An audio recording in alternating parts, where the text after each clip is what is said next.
The All Smiling Faces podcast is now sponsored by Tyre Spot, the Northeast's leading tyre supplier with branches across the region.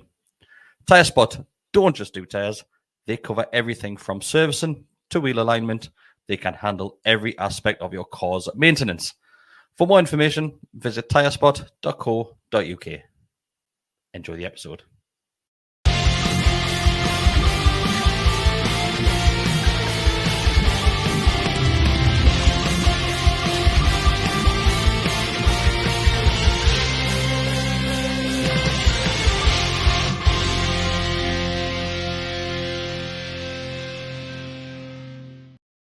Hi, everybody. Welcome back to the Gallowgateshots YouTube channel and the Always Smiling Faces podcast. As you can see, it is just me and Besty tonight. Those that are listening, you'll be able to hear the lovely voice once again of Mr. Stephen Best. He's returned. It's been a while. It has been. It's been about 3 weeks, mate. Did you just let us on the Wi-Fi then? I did let you on the Wi-Fi. I got halfway through putting the password on and it just started. I thought, I've not. Cheers, mate. Thank you. I forgot you could do that. Yeah, I'd love it to be back. It has 4 or 5 weeks, I think. I think it's been 3 weeks. I think I've won after Glastonbury because I talked about it constantly. Mm-hmm. I got back from Greece last Monday, so the 2 Mondays before that I'll have been away as well. Yeah. So it's been like one. I've had pre-season off basically. Yeah, I've done the opposite of John Joe. Yeah, so as we were about to go live, we got a message in relation to John Joe Shelby, who wasn't in the know. We didn't get inside information. It's out there. We know about the injuries before they happen, the transfers, the lot. It is out there. So we will touch on what that means for the midfield of Newcastle United going forward. But, Besty, yep, we don't have Decker here to say the words, but I'm not going to ask you to say them either. Yeah. I've pinched what Decker put on Twitter. So basically, we're not going to say it. We'll just let Decker say it. Well, when you're not, get in. So, Newcastle United. I didn't hear that. You didn't hear it. You didn't hear it. But yeah. Newcastle United off to a winning start. Everybody was excited going into that game. Besty, it's obviously the break was less than what it normally is in regards to because of the World Cup being in the winter there. But everybody was buzzing for the start of the season, and rightly so, mate. It was. It's been a nice summer of kind of. I trust the club again. I think that's the thing. Like, we seem to be operating quite competently. People are still getting their neck, isn't a twist about we haven't signed this, that, and that started on Saturday. There was only one new, two including Target technically, but only one that wasn't there last season, and that was Nick Pope in goal. So the rest of the 11 or 10 of the 11 were all lads that played in the run of form towards the end of last season. And I remember I was leaving the ground at full time and I was talking to Stevie Passmore, who I think we've gone straight to full time. I thought, well, I'm over the game. And I was talking to Steve, and I was saying, like, don't worry, it's relevant to kind of for a change. I was saying to Steve, like, I was worried that the momentum that would build up towards end of last season would be lost in the summer a little bit. Joe Linton would just kind of drop off because he's kind of, that bit in Old School when they're having I've seen Old School once, so no reminders. There's a bit where he's having a debate. Will Ferrell's having a debate with the Raging Cajun, what his real name is now, and Will Ferrell's like proper feckless and useless and stuff. And all of a sudden he just kind of zones out and he comes out with this absolutely not perfect response to what the fella said, and it's like, and I was worried that Joe Linton had done that. He'd been so good for that long, like Kennedy almost, and then just drop off a cliff, and somebody was brilliant again. And Newcastle they started this season. It's only one game, so it's early to say anything kind of conclusive. But they seem to have started just how they played last season. They controlled the game, they had all the ball, they pressed so high up, and they just they kind of some of the little. That second goal, the first goal is obviously lush, but the movement, the passing, everything for that second goal was just like, this isn't right. I remember sitting out half time. I'm just doing the whole game. Yeah, get sent away home. I like to know when I'm done. Easily. But I remember at half time thinking like a 0-0, thinking like, because it's so deeply ingrained in us, the Mike Ashley is. Like I haven't properly like defrosted yet.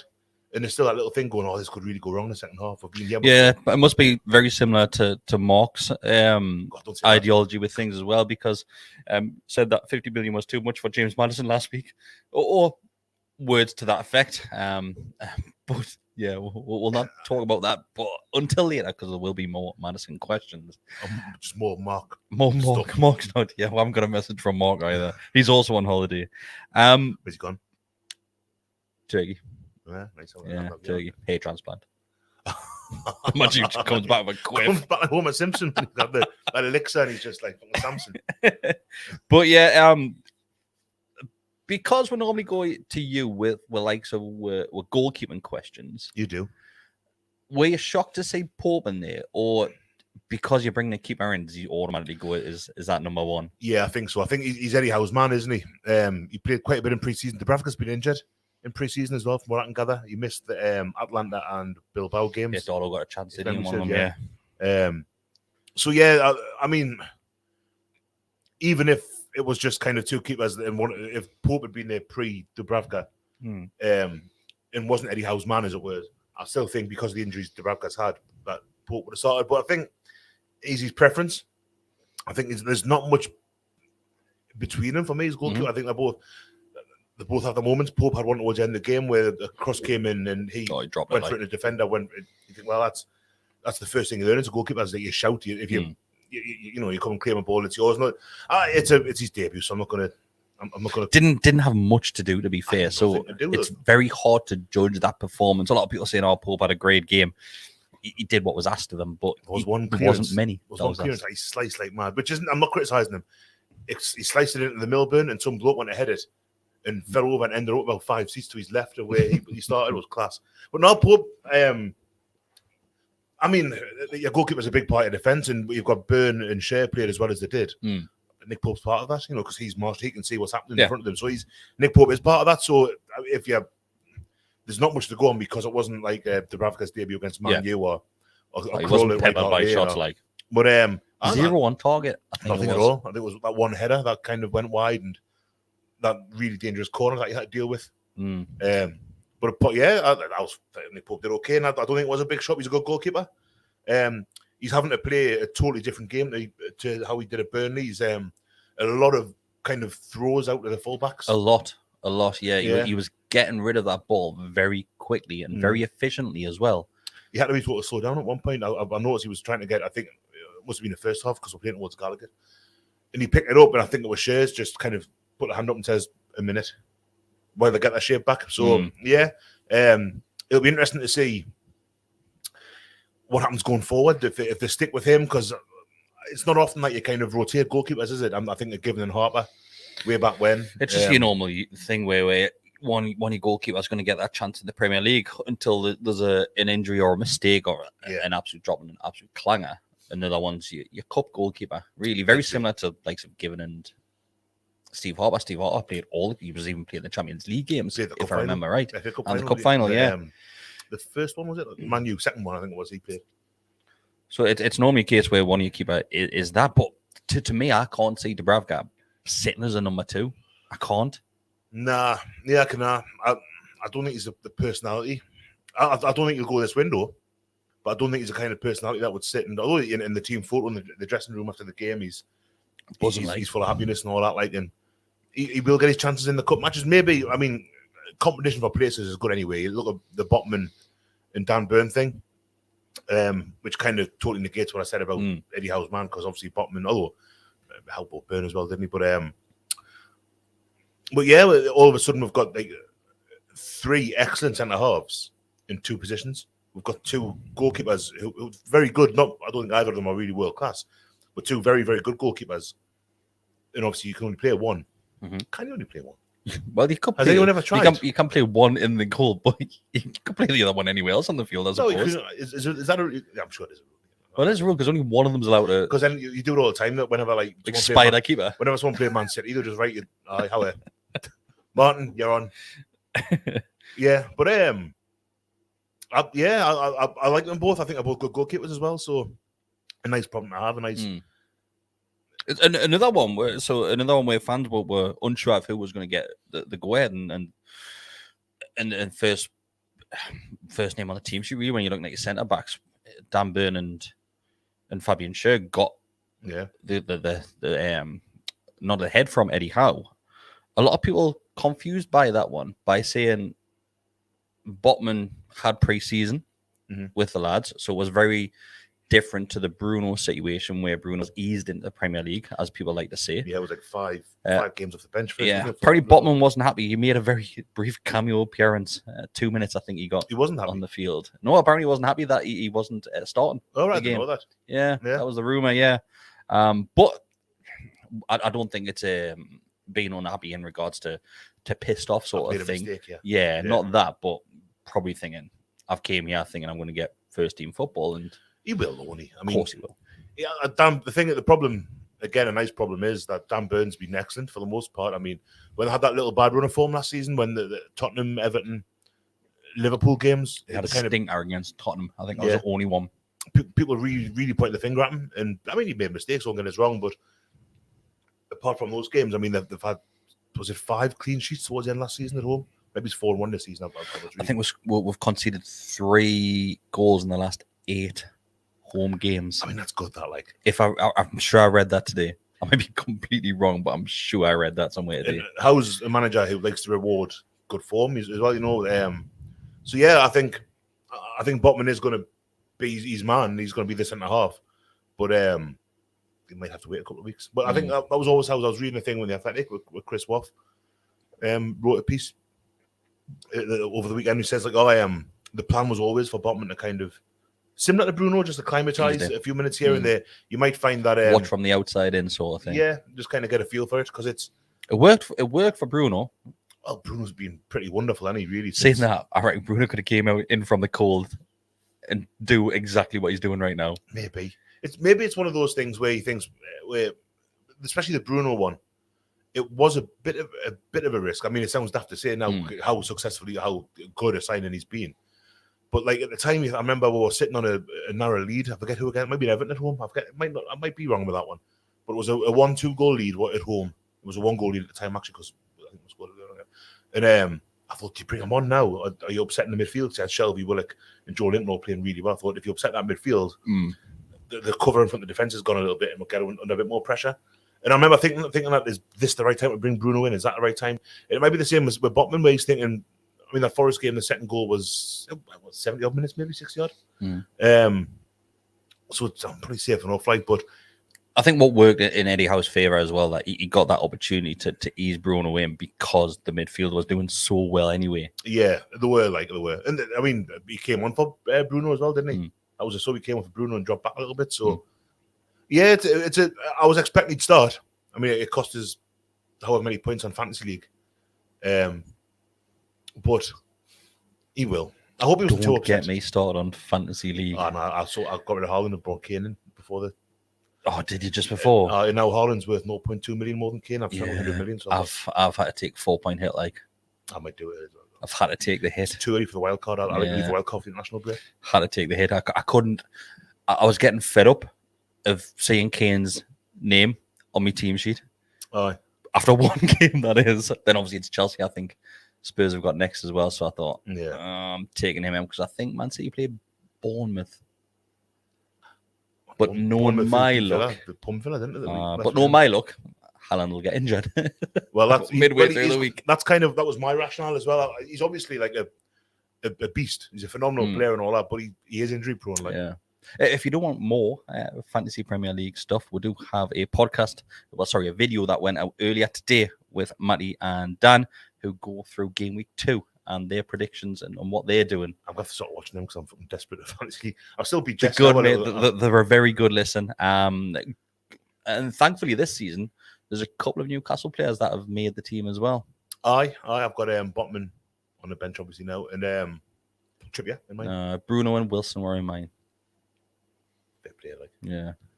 But yeah, like I said, I think Botman will get his chance, and once he gets his chance, he'll probably stay there. Yeah, I feel the same as I did with Bruno, where I think when he's in there, he'll be a triumph.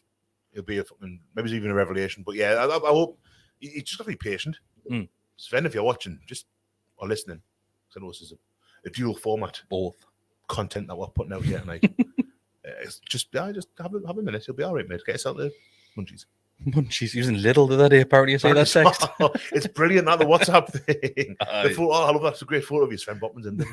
That's amazing. Absolutely amazing. But the game itself, that's rather than speaking about the line, but the game itself. I have never seen Newcastle dominate a game like that. A long time since I can't really think of a time, certainly in recent memory, since we came back up.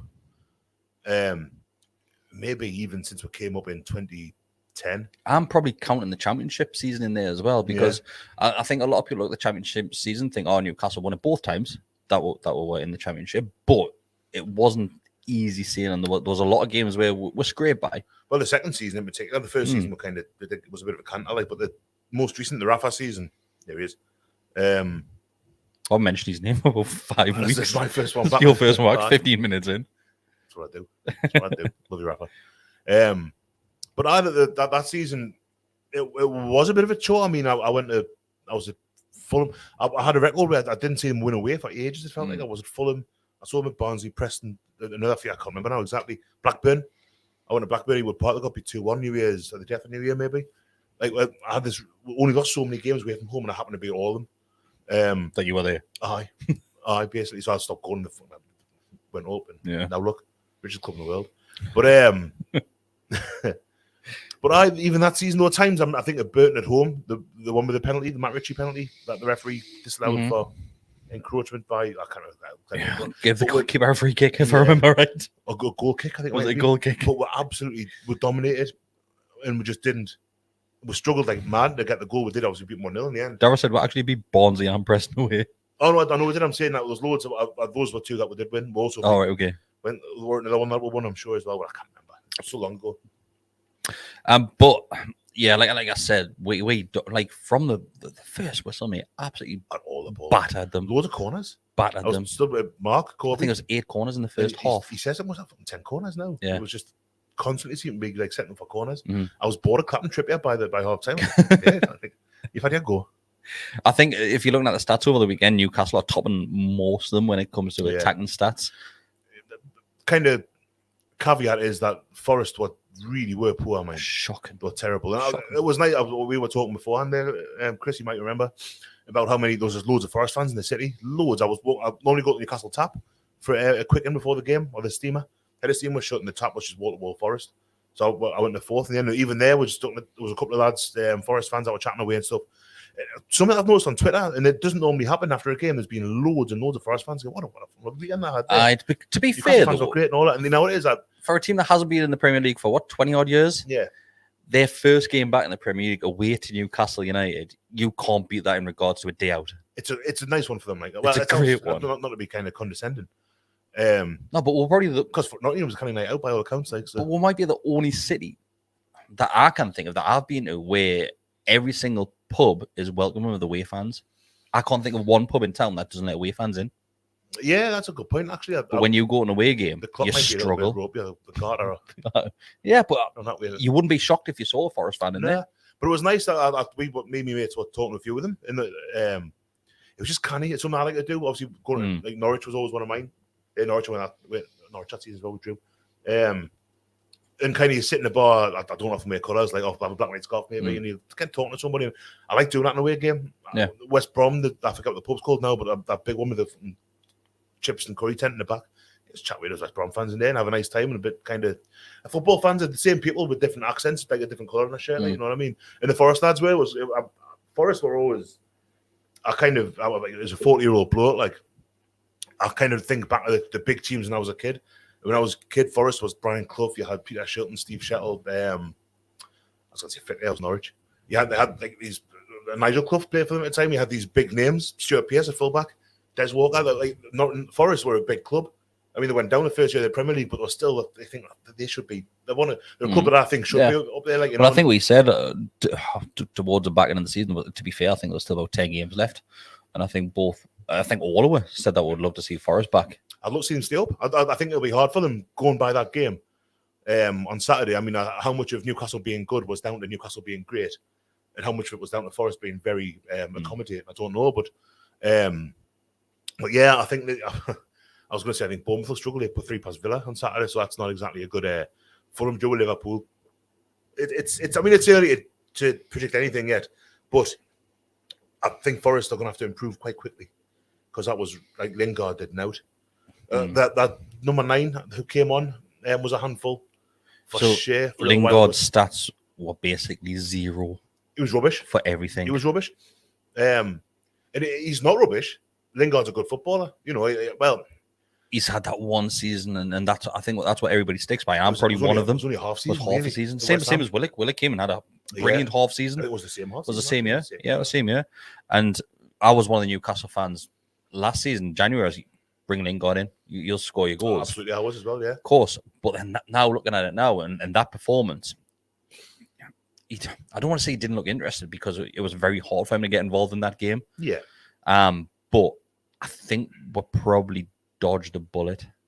I don't know about in regards to wage wise and because he's on a chunk like he's on a good whack. I don't know if dodged the bullet's the term I would use. I think we've got better.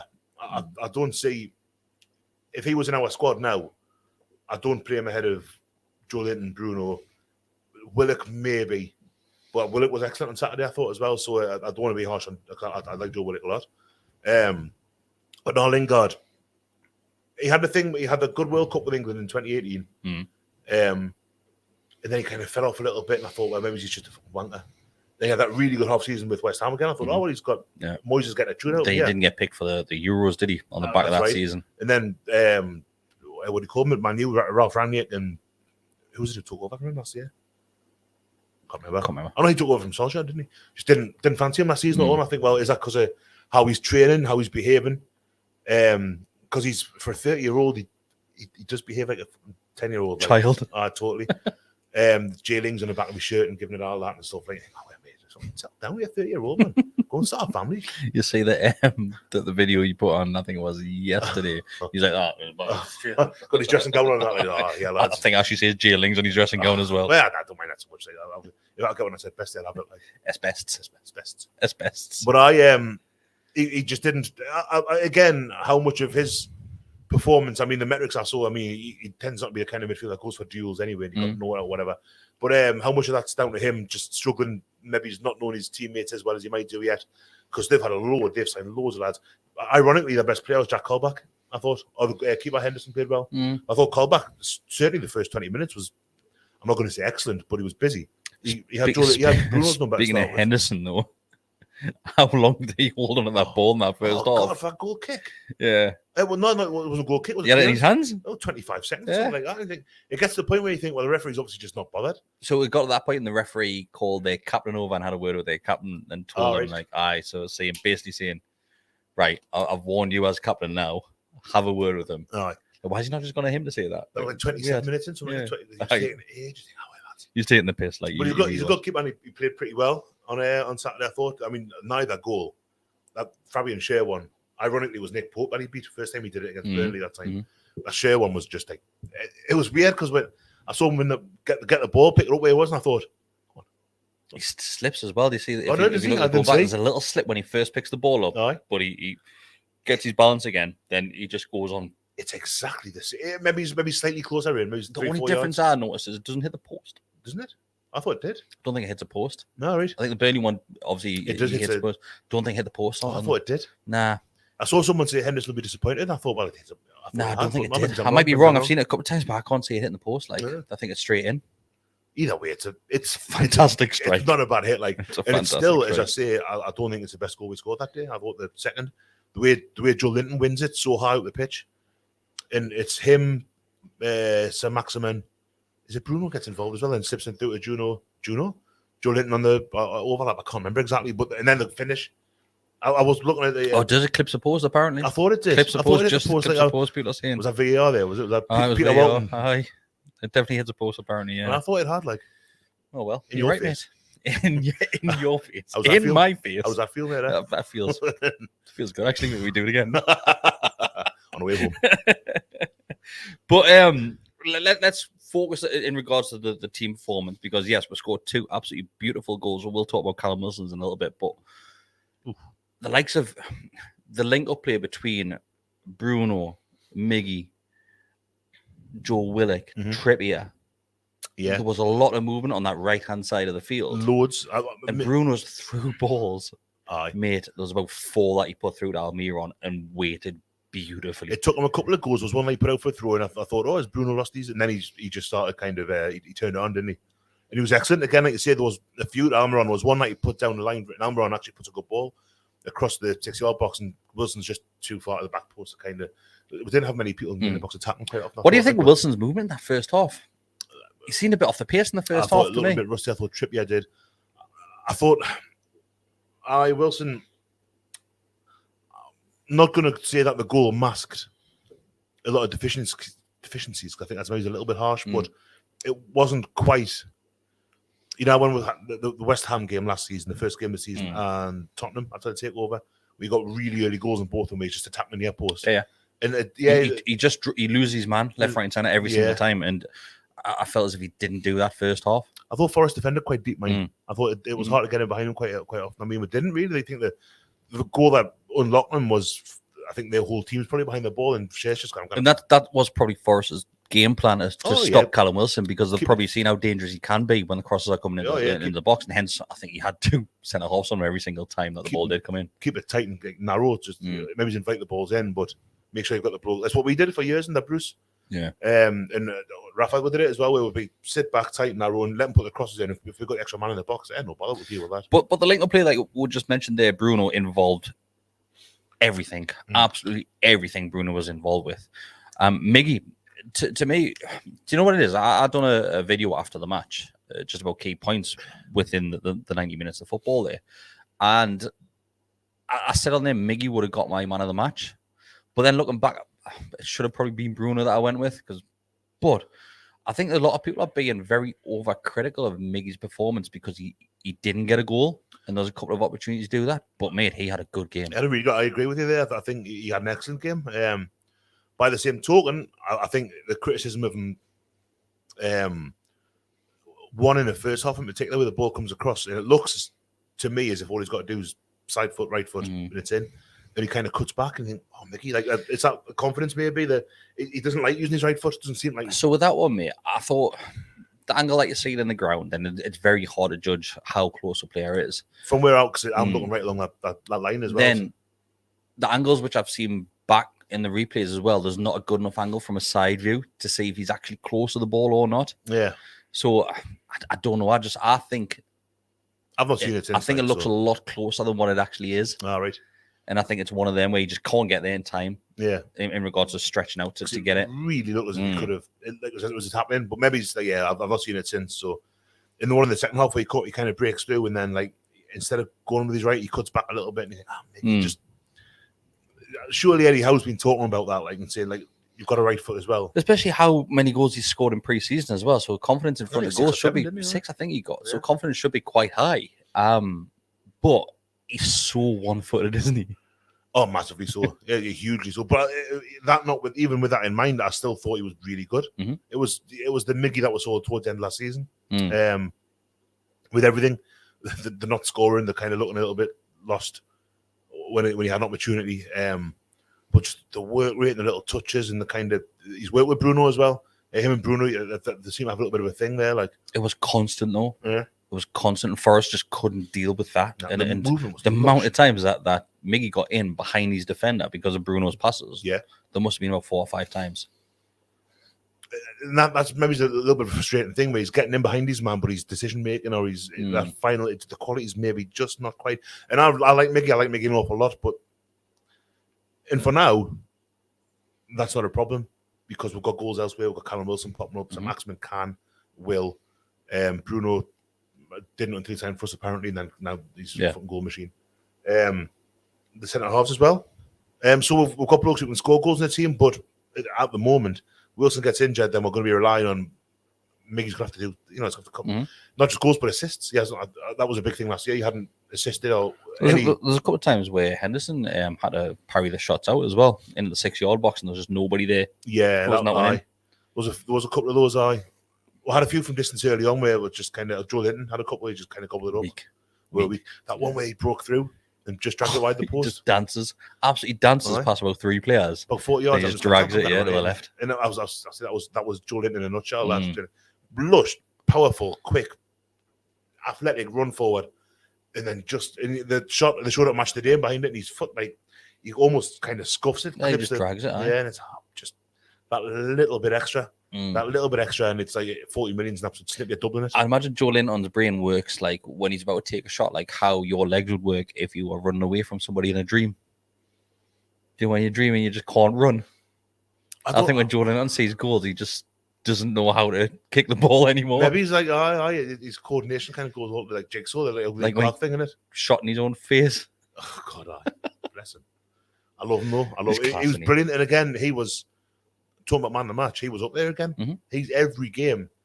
It's like Supergrass in the 90s where everyone's third or fourth favourite band.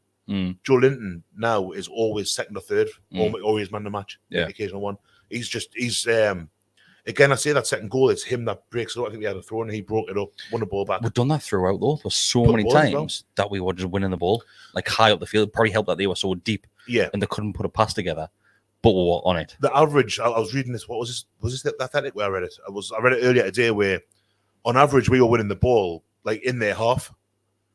They compared it to West Ham last season, I think Arsenal last season, where we were winning the ball quite deep and then like towards our goal. And Saturday, it was the average position was like in the Forest half. We're just constantly on the case. And it works. I mean, I think that's how you've got to set up against. It's forcing them to play the ball long.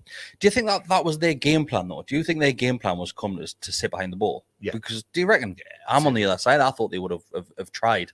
I think as a newly promoted team and one that hasn't been in the Premier League for as long as they were, so... Trying to get points on the board first. I don't know how many of their team... Lingard, Henderson, I know obviously we're both at Man U for a while. Callback we had in the Premier League Sunderland as well. I don't know a great deal about much of their team. A lot of new arrivals, isn't there? A lot of new arrivals, yeah. But you see teams like when Blackpool came up with us years and years and years ago. But did Fulham do it a few years back as well? Where you just start going to teams. That's what we did in '93. Where you just start getting our teams and you shock them. Hull did it a couple of times.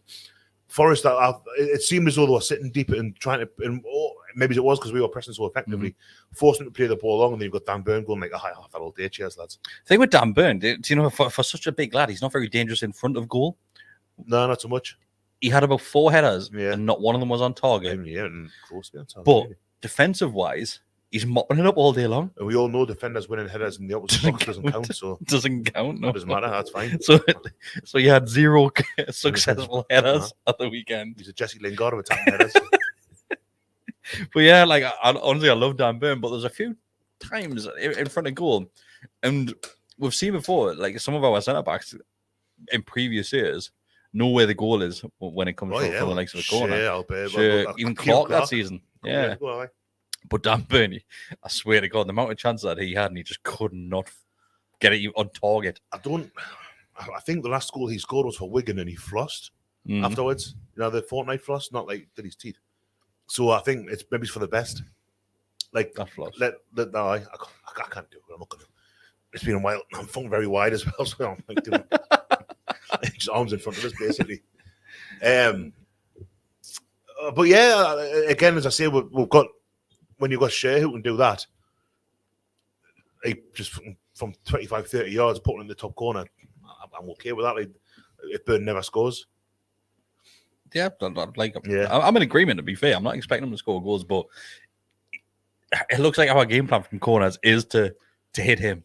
We did it with Mike Williams for a long time, didn't we? Then he scored that volley against Palace. Well, he was that out, like. But so before we continue, if anybody does have any questions, fire them our way. We'll go through as many as possible tonight. But Besty, overall, yes. If you're marking that game out of 10, what are you giving it? Oh, first game back. Newcastle performance. Performance. But 8, I think. 8. Maybe it's 9. I mean, I've just sat here for half an hour, 3/4 hour, whatever, and kind of not pulled it to bits. But I think I've been critical of everyone I've spoken about. And so, I think 8. Mainly because I thought it was very good. But I think a 10 would be like Arsenal last season. There's loads of factors to it. That Arsenal game at the end last season was like, that was Arsenal. You know, they were trying to they were going for 4th spot. Yeah. We played them.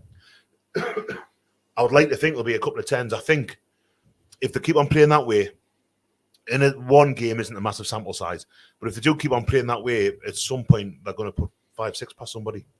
And I look forward to the day.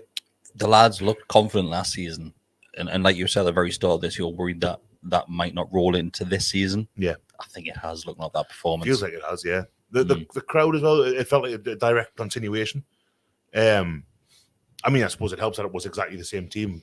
Nick Pope for Dubravka, notwithstanding, like we had. To what was strange, and it wasn't just Newcastle. It's the league-wide thing now. How many subs?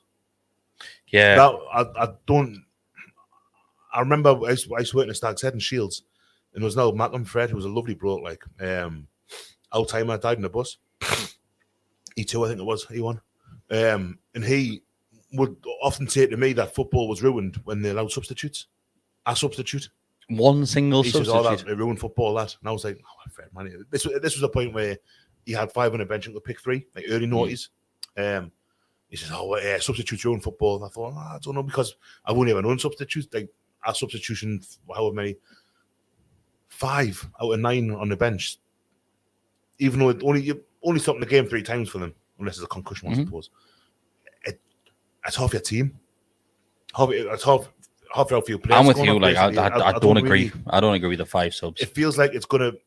Last season you were out 3 subs unless one was a concussion? Then it was basically a free sub. And you get extra ones in extra time in the cup matches and stuff. I agree with that. Yeah, I do. I think but 5 subs, it's a lot.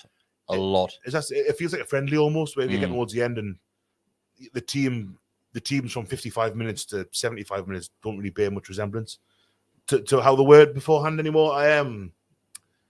It's just how football is. It feels like it's going to be to the benefit of the clubs with deeper squads, of which we are going to be at some point then in the enough future, hopefully.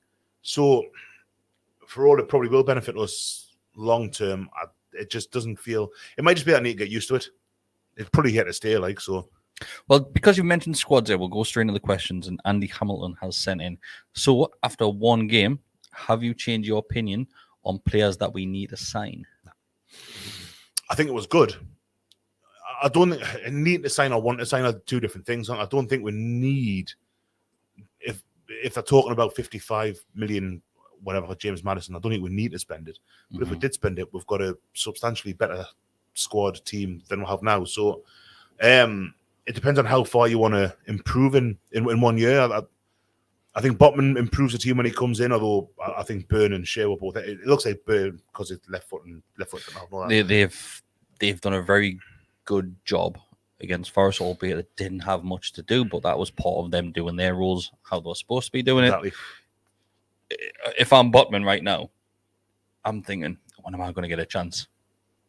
Especially with one of them scoring a goal. Yeah, it's a weird one, isn't it? Because he's a young lad, Botman as well, and he's probably I haven't followed his career at all up to this point, really. So I don't know. Shame we didn't have Mark here. I had a game Ballagame or the Julian Laurent and Gallowgateshots. I don't know if when he went to Leon, did he just start playing straight away, or did he have to work his way in the team, or what? So I think he just got to wait a bit, mate. But he'll get it. He will. I've no doubt that by Christmas, I mean that's being conservative. Yeah, he'll be in the first team and he'll be like loved. So but squad wise, no, I still think that we need another striker. Because as much as I think Wood did a good job last season, he's not good enough, mate. Is he? Not when you've got Callum Wilson, you want someone who's either better than Wilson or of equivalent, but fitter. And I like Wood, but he's not that.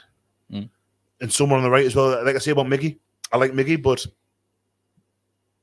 is he? Are you going to? How far up the league do you get with Miggy? Let's try. You should always try and get better in every aspect of your life. I think, and I've always said this, I think there is a player there in Miggy. If I agree, if he was a hell of a lot more confident in front of goal, you would see a hell of a lot better player. Of course you would. But I think Miggy would be a decent player to come off the bench. Yeah. I think he can be improved, and that side of the pitch can be improved massively. Yeah, and I'm trying to think of squad depth across. Like I say, you've got centre halves, you've got Byrne, Botman, Shea, Lascelles. Even Lascelles, who's Premier League, probably just about Premier League standard, but you could do, if he came in, did he So what happened? There was something that happened with the substitutes as well. One of them was Swat, was it? He was meant to be on the bench, but I think so he was swapped for Dummett, if I remember right. They said he felt his thigh in the warm up, so he had a bit of. He says, "I'll give it a miss." Not gonna get a game anyway. So true. But like he got like Kraft at right back or Manquillo even. Manquillo's gonna be bald in 10 years' time. There you are. I've seen that hairline. 10 years. Aye. How old is he now? Must be about 29. Late 20s. Nah, he's old as that. I'm telling you, it's going like. All right. Yeah, mine went when I was 19, like, so he's done well. 40, mine's still it's hanging on like. But yeah, we've got good players, coverage, reasonable squad depth at the minute. But you should always want to be better. And I think we're deficient in the areas that were said last season, at striker depth. And I like Fraser as well. I like Miggy. I think Murphy's all right. He's a bit lacking, but he's all right. He tries. He seems like a nice enough lad. Well, this was my argument the other week, though, Bestie. I don't think you were here, but I probably wasn't. Oh, you weren't. I don't think. My argument was like, yes, there's areas of the field that we don't necessarily need to improve right now, but if the opportunity becomes available to sign a very good player, then you do it. Yeah, and the argument with that was Paqueta and most recently James Madison. Do we need those players right now? Definitely not. If the opportunity comes available where we can buy them, then 100%. Is Paqueta that good? Apparently, that's what everybody else is saying. That's what everybody's telling us. I've got a button on FIFA and he's canny, but like, you know, I don't know. I don't know enough about him. I'd like to think. I mean, he's getting a game for Brazil, isn't he? So that's probably a sign. Helps. Yeah, it does. But we'll see. But flip side of that, Joe Linton isn't getting a game for Brazil yet. Oh God, if he's in that World Cup squad, he has to be, mate. That would be. He has to be. If Fred's getting a game for them, Christ. Honestly, let's look at it, right. So Joe Linton from now up until when he's going to be October, do you reckon is when they're going to be announced, the official squads? Yeah, it'll be about then because it starts in Because you'll have a big squad and they'll drop players. Yeah, he has to make that provisional squad. He has to, at least. If I was Joe Linton, if Sven Botman's upset, Joe Linton. Joe Linton's a terrifying man as well. Them veins in his legs and how short he keeps his shorts and stuff. He has to be in that. Yeah. Like you said, if you're Joe Linton and you don't make that after the season that you had the half a season that you had last season, and you just snapped. Something do. I was putting my leg up, yeah. I've got a chair. But yeah, Joe, he has to be in that. It's so like, I mean, to be doing it in the Premier League, as we're saying, like we're not really the highest profile Premier League club.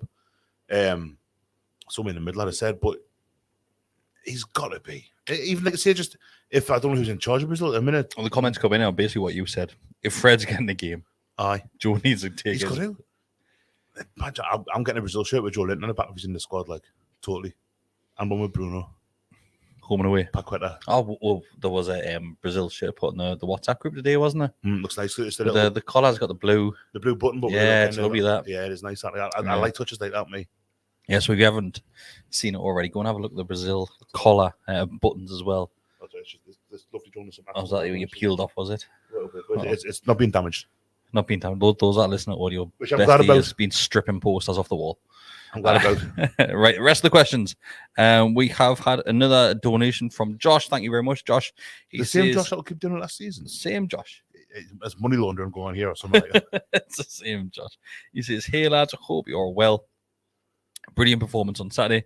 I'm probably the biggest Dubravka apologist, but I think Eddie Howe made the correct decision starting Pope ahead of him. I liked how quick he released the ball. Something we mentioned at the very start there, the distribution from Nick Pope was a lot better than what we have seen from Dubravka.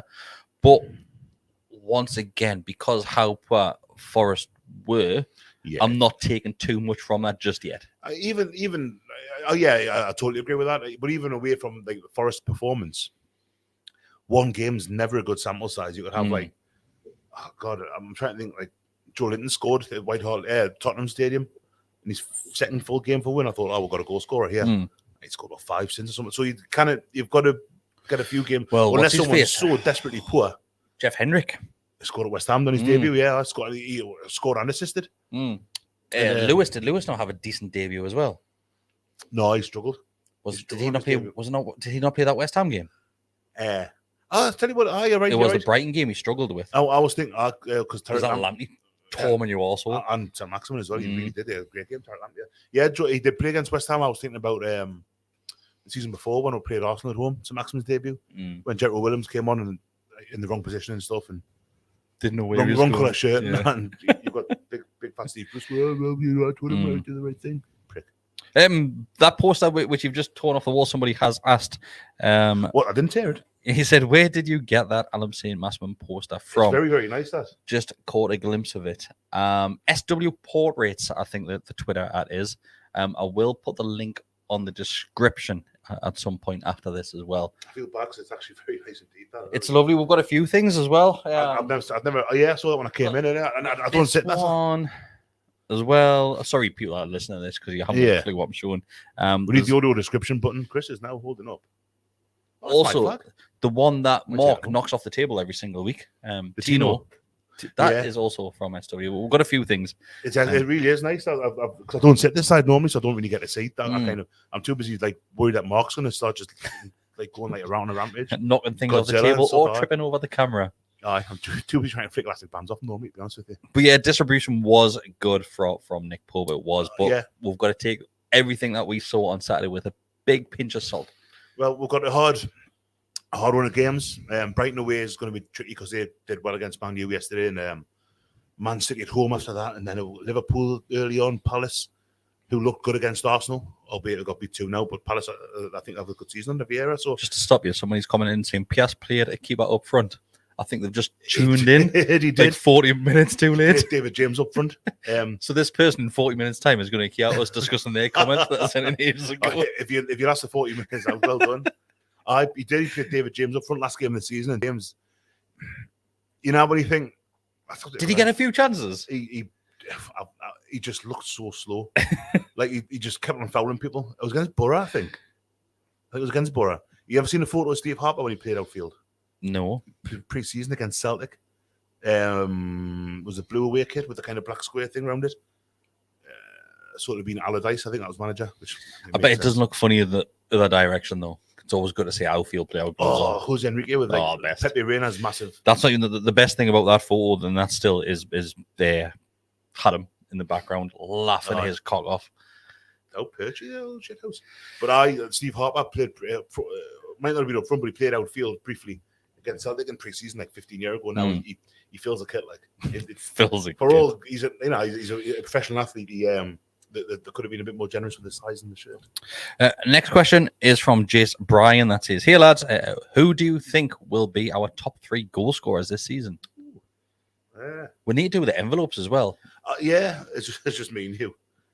Well, because we normally do we've only done it once, but we've got to wait for the transfer window to close before we do that. September.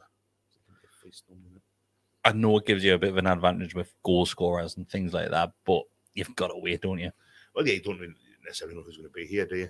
I mean, this season, the last 14 years prior to this one, he had a pretty good idea. So right now, who are your top 3 goal scorers? Obviously, Callum Wilson's going to be up there. Yeah, Wilson. It's hard to say. It's a Maximin because he's not prolific, but he does chip in with a few every season, 6, 7, whatever. Wilson's a Maximin, great. Chris Wood. Well, because of the injury to Shelby, I'm going to go Willock. He knows where the goal is, that lad. Knows where the goal is. Yeah, so I'll go Willock in there as well. I hope he has a good season, Willock, because he looked decent, didn't he? He did.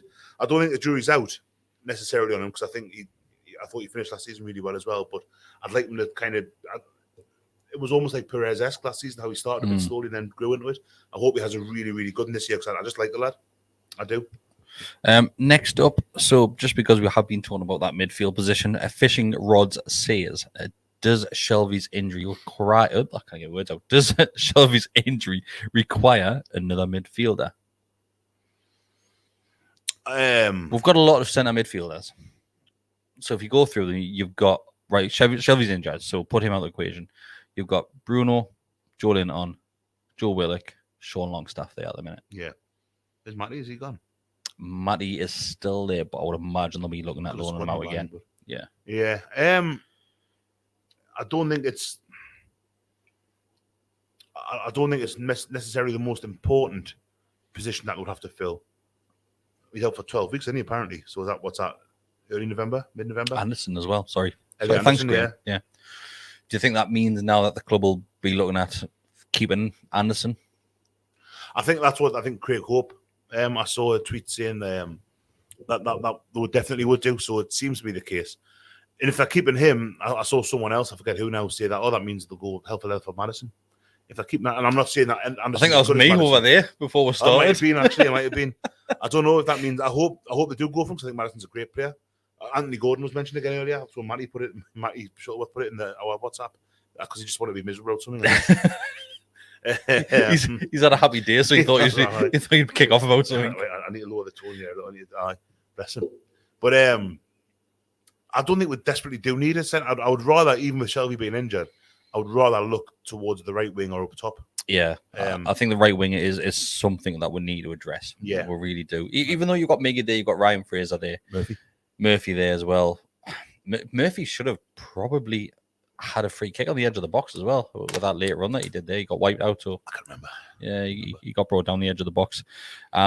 So Logic, he says, if you have seen the Telegram group, thoughts on Odie and Brojan. It's names that have been linked with before. And see the one who was at Southampton last season? Yes. See Salisu's own goal? No. I did. I did just pass it in his net. I just launched it in his own net. He just feet wrong, didn't he? But it's like, don't move bullets dodged. He's a good centre. It can happen, that kind of thing. Brojan, who was it? Odie? I'm not sure who he means. ODI? Adoy? Callum Hudson-Odoi, maybe he's from Chelsea. Oh, that was linked yesterday, wasn't it? Hudson-Odoi. Yeah. I'll be honest, I don't know really enough about either of them to kind of say how good they are. I'll maybe they are. I don't know. And just to play on that as well, Tobias Tilley, that says, I think that the last week of the window will be madness. I think are we going to do another transfer window? We might as well, yeah. I quite enjoyed that one. We might as well. We had a good laugh because we got loads of scran as well, didn't we? Oh, we did. We got loads of scran. Then we came back and nobody could be asked. Man, I'm trying to lose weight as well. Oh, yeah, I think we should. So yeah, if you weren't a subscriber to the channel last year, so in January we did the deadline day. We did. Nothing happened. Like we didn't bring. Did we bring anybody? We didn't. Did we? Target, I think, signed. Was he not already done before we went live? I think it was as good as done, but confirmation wasn't until I think really late on, maybe. So yeah, well, what a good. Well, it was about 4 or 5 hours we were here, weren't we? Aye. Oh, we were right. It was a good laugh. It was a good laugh. Yeah. So yes, we'll do that again this year. Good, yeah. I'm glad about that. But yeah, I don't know. I'll need to look up because Bro was at Southampton last season. I think they could be in trouble this year. I Tottenham are a good team this season, but I think Southampton are. When I was talking about teams at the bottom, that I thought would be at the bottom, I said like Bournemouth won at the weekend, Fulham drew Liverpool, Southampton. I think they'll have a really hard season. Leicester as well. I think Leicester could be in bother. Everton and Wolves and all. Well, one of the questions, I'm not sure if I saved this one. I'm sorry if I haven't, but somebody did say who are your picks for the 3 teams to get relegated this early in the season, with there being 1 game in. Fingers crossed, Everton. I think Everton will. It's hard to say, isn't it? Because I think Lampard. I think they'd be quite quick to pump him. If they're in trouble, but they've got that. They're going to their new ground next season, so they'll be desperate to stay up. I think it's next season to start at least the Docks. But I think Everton will be in trouble. I think Bournemouth, even Scott Parker said last week, we need to be far further than we are. I wouldn't like Forest to go down, but I didn't say anything on Saturday to convince us that they'd be safe. Yeah. But as I say, Southampton, I think are going to have a really hard season. I think Wolves are going to find it difficult. Leicester, it depends, because if we get Madison and Chelsea want to buy, what's he called, man? I can't remember. That then gives them a bit more money because they're skin under, but then they get a bit more money to go about. It's been a weird transfer window for everybody because there's that many names going around. Yeah, it has. It's been we're linked with most of them as well. Been linked with a lot of them. It's nice to. It doesn't really affect us yet, but at Haaland, I'm glad he played how he did yesterday, because I was kind of like, I remember when he went from was it Red Bull Salzburg to Dortmund. I thought he looks. I like the whole thing with his dad played for Man City and Roy Keane broke his dad, and kind of it's come full circle where he's there now, and I like that. It's a bit. can't really call it too romantic a story given the money involved and stuff like. But still, it's like I like stuff like that. And that second goal, the way he broke through, that ball through from De Bruyne, and he's just gone right. I'm just gonna. He's a specimen, like, but he's very injury prone in the way he's explosive in the way he plays, and the injuries he gets. You're not going to see him playing far into his 30s, I don't think. Certainly not at that level. So enjoy him while you can, but not against us. Not against us. Unless we sign him, in which case, like... Then you bring Botman in. In fact, no, you bring 3 centre-backs on. Just 2 goalkeepers. The thing is, that Man City team, you stop him, there's somebody else there. It's ridiculous. It's ridiculous. It's how teams will be looking at our midfield. They didn't even play with a proper centre forward. It's the first time for a while. For a long time, you think I had Jesus, who wasn't Aguero, wasn't like an out-and-out striker, was he? A phenomenal side. Like. Quick go through the rest of them. Liam Coates says, is finishing above Man United realistic? 100%. It's realistic. I don't think it'll happen, but it's not. Well, I think it'll happen. I think we'll finish above Man U. You reckon? Yeah. No, I'm not convinced yet. I think for all they are shite. By their standards, are shite. They still finished 5th, 6th last season. They're shite, mate. They're bad. Like. I think we could, but I don't think we will. I still think we're looking at 7th at the best. I think we'll be there and thereabouts with Man United. Like, oh, I'd love it. Not far from. If they finish above us, we won't be far behind. I really, really hope they're right, but I'm at the moment a bit cautious. Give us a few more weeks, couple of shandies. I might change my tune, but at the minute I don't think we'll. I think we've got, by our standards, an excellent team, our recent standards, and them by their recent standards haven't got such a good team. And I look at buying. Is it Rabiot that they're buying at the minute from Juve? And they're just buying players for buying players' sake. It feels like it's West Ham striker. What was he called? Mikel Antonio. No, the other one. He doesn't play for West Ham anymore. John Hodgson. No. A.L. Berkovich. What's he called? Man? It was only a couple of seasons ago. Carlton Cole. Piss off. Frank McAvenny. What's he called? I'm just gonna. This is the rest of the podcast. You actually know who I mean as well, don't you? Might as well rap now. Do you not? No. Arnautovic. The one fella, like, yeah. So looking at buying him. He's like 31, I think they said he was. He's good at West Ham, but he's a swine. He's not. It's like it's as if Ten Hag's, if he's even the one who's looking at the players, that's supposed to be director of football or something. But it's like he's still trying to buy Arnautovic and Rabiot. Good signs for Ajax because of what the Dutch league is now, but not Man U. Nah, it's a weird thing. But I don't know if it's because it's Manchester United. 35? Is somebody shitting it? He's 35. Can't be 35, is he? I'm saying Henrik Larsson, he's about 40. Unless Callum's might be answering a different question in the comments here. Like, but 35, is he actually? Like Callum Lewis. What? Callum Lewis.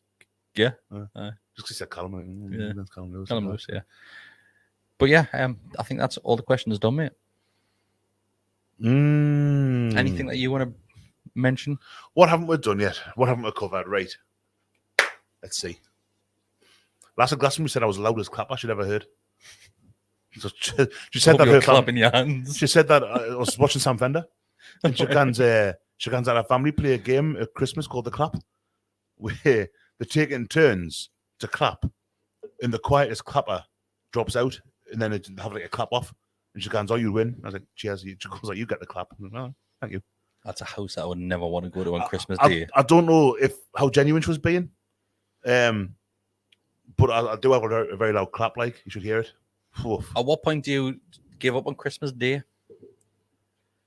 Does it get to a point you go, fuck this? Oh, no, man. Oh, you were like all-nighter? Midnight. Really? I can't remember the last time I wasn't up at midnight on Boxing Day.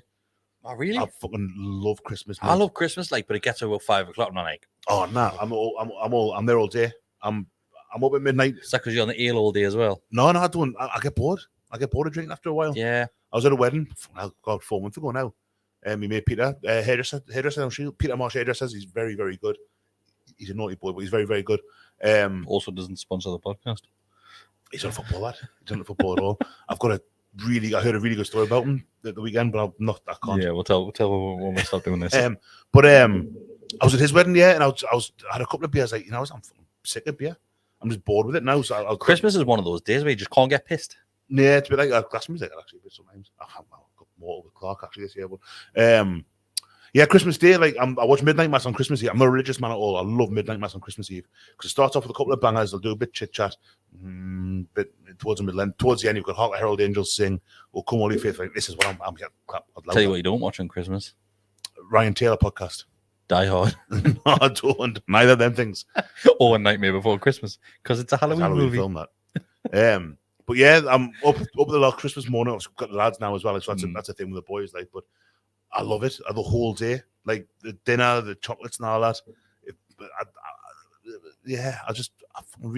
Christmas just gone. I was knackered at the end of it, but I wanted to stay up, so I watched the Matrix film.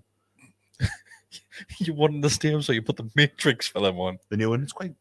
Did it not like put you over the other edge? Well, it goes into Boxing Day. That's what you mean. I'll give yourself a bit of time. I was at New Year's. That was Christmas. So this year, right? Just to wrap it up, this year, shall we pre-record a Christmas podcast that'll go out on Christmas Day for everybody to watch? That'd be amazing. Instead of watching the Matrix, you can watch that. You think Christmas people will be getting like new mobiles and whatnot? And actually, people still get new phones for Christmas. Like kids will, yeah. As opposed to like I think our audience is like 18 plus. Though, if you look at the, I would hope so because they're all in my 30s and 40s. Like we're not Adam Pearson, fucking appealing to the bands. We're not appealing to youngins now. No, he's done well, Pearson. This summer, like done really well. I genuinely like that. Yeah, he's a good kid. He's a good kid. I saw the thing he put on Twitter about after the game of the weekend there about like people hustling and stuff. And I nearly DM'd him to say like, oh mate, like chin up and all that, like and look at this, like you're doing that. I don't watch any of his stuff, but I just like him. Nah, like he's a good lad. He is. Yeah. He's absolutely harmless, mate. That's the best thing about him. He's harmless. Nah, good luck at him if you're watching. He's not watching. You will be watching. Good luck, mate. I'll do it. Yeah. I like the cut of his jib.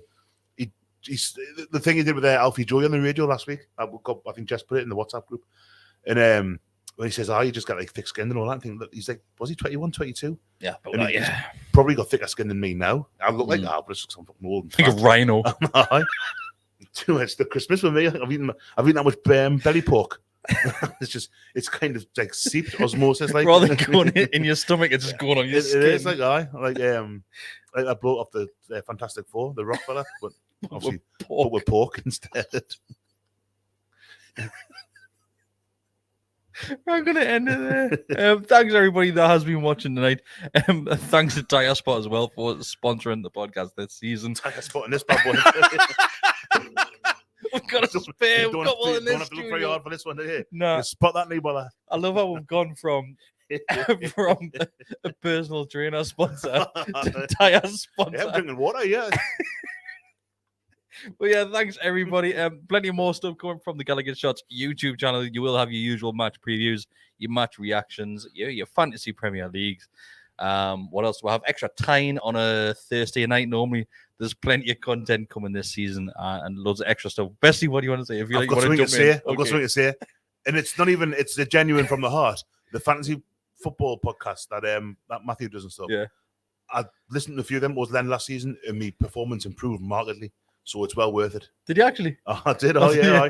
I listened to one. I was like, I think I had a wild card to play, so I strip it out, do what they said, and like I started picking points up again. I was like, this is great.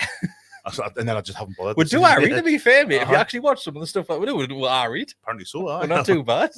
I'm too busy watching True Faith stuff. Good. Absolutely pissed off. But yeah, if you do want to like this video, appreciate it massively. If you want to subscribe, we're not far off. I think we might be far off 9,000 at the minute. So we're getting there. A while before we're at Adam P level, like. But if me and you jump in a couple of swimming pools in Austria, mate, we might go through the roof. I was jumping in one in Greece. I was in Corfu, and I was jumping in. I was thinking about how Adam was doing it. Because bless him, and I don't want to, but it looks quite awkward getting in there, a little bit kind of unquote. I thought, is that what I look like when I'm getting in the pool? So I made a real effort, like a baby pool in that. Like, so I've got the paint, like, I mean, still boys 3 in the bit. I'm like, I don't want him to look at us and like be ashamed. So I was like making sure I was like, do you know what's worse when you jump in a shallow pool and like just goes up your knees? You feel like your knees caps are going to pop off. I was going down the steps. I was like, I'm going to play it cool. But the other end of the pool was like 3 hours. 3 hours. That's so 3 hours away. The band's off 3 hours. We have left him in the pool. I'm a really slow swimmer. It was only 20, but it was like 3.5 meters deep. So I was trying to like climb down, touch him. Yeah, I did it. God, look, got a hold of me. You just came back. But you know, It was meant to be. We'd initially booked this holiday, right? For January 2019, it was just going to be me and Amy. Then you went with 2 kids. And because of, in the meantime, but we had to cancel that one because Alfie was cooking. COVID, William, holiday. So now we're a knackered father of 2, grey hair and bald somehow. With an extra tire. Lost loads of weight the first year of COVID. That's all back on now. Can I stop sweating? I'm starting to feel my heart when I have a kebab. If I eat something really bad and my chest scan's like... your body's telling you, isn't it, at that point? Stop it. I went up some stairs with that and I got that. I've really watery poos when I have crispy poos. Right, seriously, if you do want to become a member as well, you can double Besty's bowels. You know, when you poo and it goes above where the water comes out. So you've got to get in. Sometimes you get a hotel where there's no brush. Brush? Brush. Would you not just use toilet roll? It just isn't great in your hand, doesn't it? Water. Terrible, man. Thanks, everybody. Seriously,